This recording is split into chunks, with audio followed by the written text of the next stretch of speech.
Okay, so today we are going to be making an origami jumping frog. Now, usually you'd make this with origami paper. However, I don't have origami paper at my house. So I'm going to take just a regular legal pad like this. What I'm going to do is I'm going to take the bottom corner, fold it up so that it matches up on the top.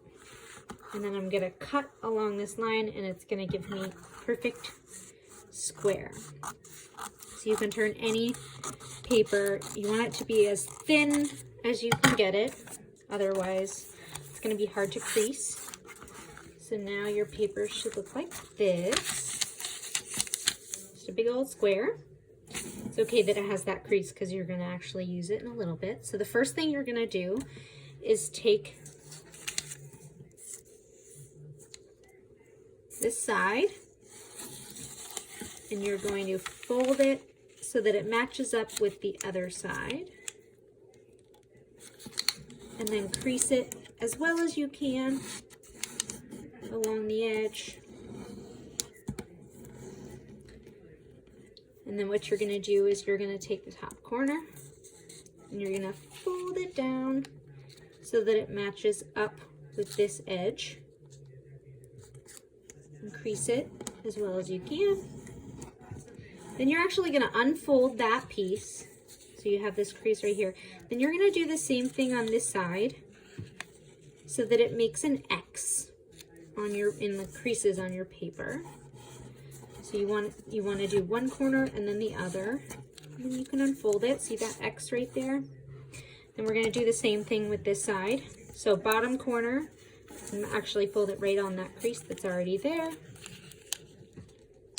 so that it matches up. It should match up pretty closely with the end of the crease from your other side. Crease it pretty well. Unfold it. And then what you're going to do is do that last corner. Matches up pretty well with the end of that crease. Crease it pretty well. So now you should have, on your large rectangle, you should have two X's, one at the top and one at the bottom. So I think this is probably the trickiest part of the whole thing, but it's pretty easy if you just watch.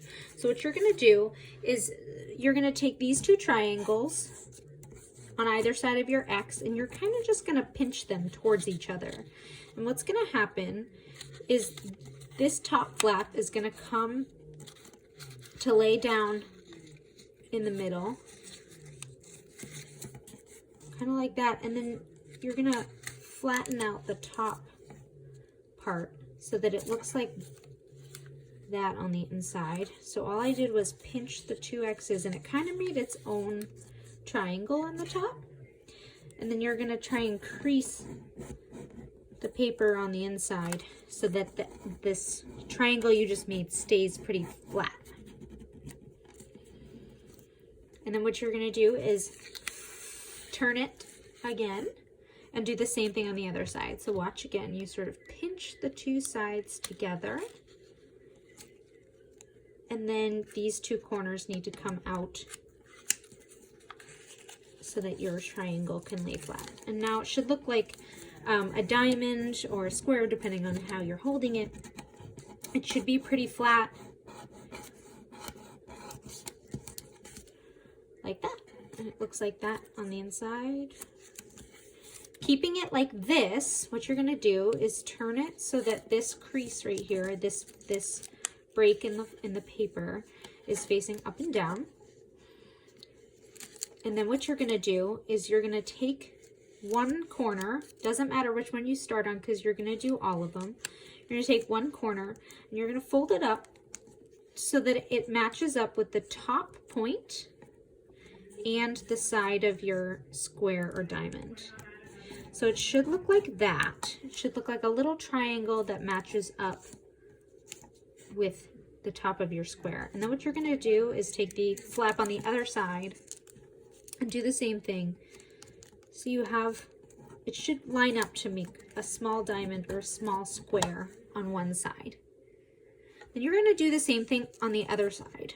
So it's going to kind of start to look like maybe a flower or a square with two smaller squares.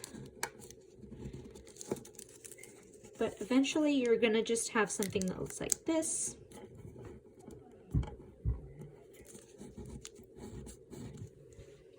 So you have your two flaps here and your two flaps here. And you wanna crease them as well as you can. All right, so then what you're gonna do is go back to that first flap that you started on, this one right here. And what you're gonna do is you're gonna fold, so this edge right here matches up with this edge.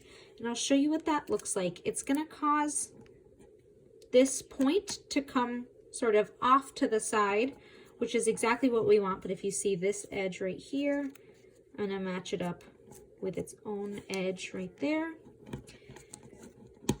And then I have this little point, which is eventually gonna be one of the frog's feet. And then you're gonna do that on the other side. So match up this crease right here to this fold right here. Maybe it should start to look a little bit like a crown or arms. And then you can flip it over. You're gonna do that on the other side as well. So now you should have the 4 legs of your frog.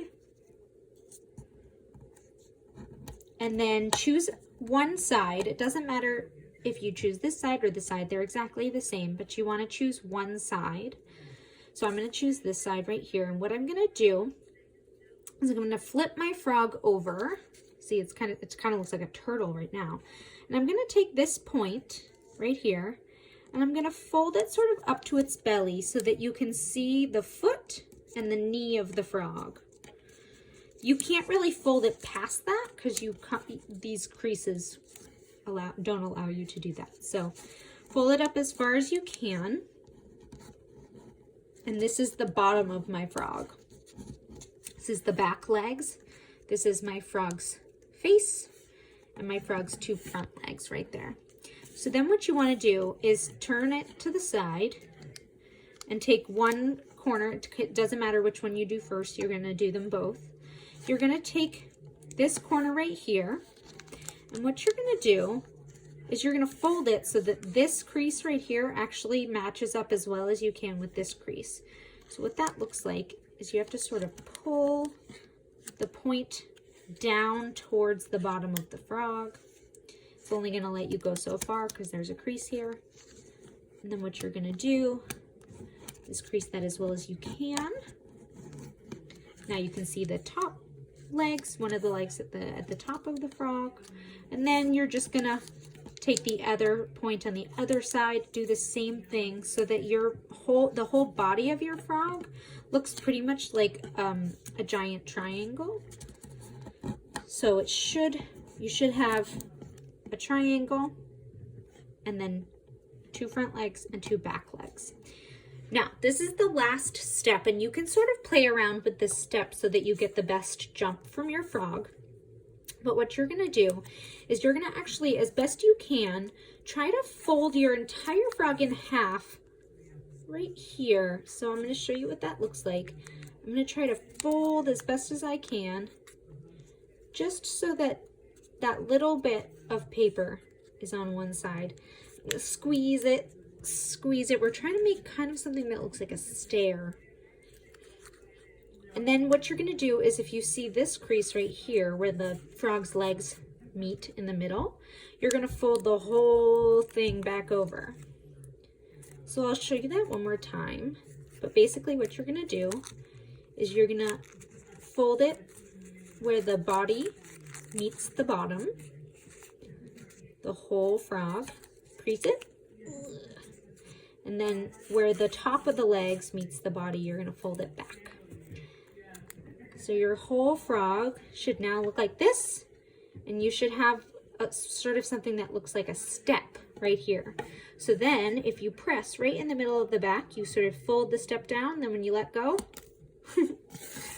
it jumps away. Ready?